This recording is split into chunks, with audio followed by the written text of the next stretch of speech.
নমস্কার, আমি সৌমিতা। আমি যে কোনো এক্সারসাইজ শুরু করার সময় যেটা দিয়ে শুরু করি সেটা হলো এভাবে দাঁড়াবেন, দুটো পায়ের মাঝখানে দু হাতের গ্যাপ রাখবেন, হাত সোজা, কাঁধ বরাবর সোজা, না উপরে না নিচে, সোজা।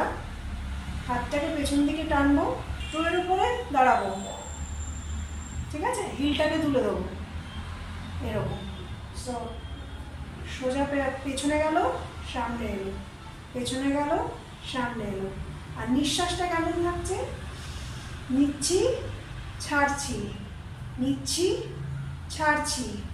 হাড়বাড়ি না, মানে তাড়াতাড়ি না, আরামসে ধীরে ধীরে ছাড়ছি, নিচ্ছি, ছাড়ছি।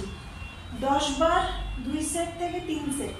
নেক্সট আরেকটা করি, এই সেম পজিশনে দাঁড়াবো, হাতটা ওপরে তুলবো, ওপরে পাশে, মাথার উপরে জোড়া পাশে, এবং শ্বাসটা সেম, নিচ্ছি, ছাড়ছি, নিচ্ছি, ছাড়ছি। 10 বার, 2 থেকে 3 বার। এই দুটো সেট দিয়ে প্রথম শুরুটা করবো। তাতে কি হয়, আমাদের চেস্টটাতে শ্বাস প্রশ্বাসের খেলাটা যেহেতু খেলে, অ্যাডজাস্ট হয়ে যায়, কারণ আগে আরও দমের ব্যাপার হয়। তো এটা হলো বেসিক শুরু। আর বডিটা মিনিমাম মুভমেন্ট হলো, হাত হলো, পাটা হলো, এবং আগে আরও কিছু আছে বেসিক, যে ফ্লেক্সিবিলিটি বা স্ট্রেচিংগুলো দিয়ে শুরু করা উচিত, সেগুলো আমি 1 বাই 1 দেখাবো। এটা জেনারেল, সবাই করতে পারে। যদি সঠিকভাবে আমাদের স্টেপ বাই স্টেপ এক্সারসাইজ না হয় তো অনেকের অনেক সমস্যা হয়, কখনো ঘাড়ে লেগে যায়, কখনো হাতে লাগে, কোমরে লাগে।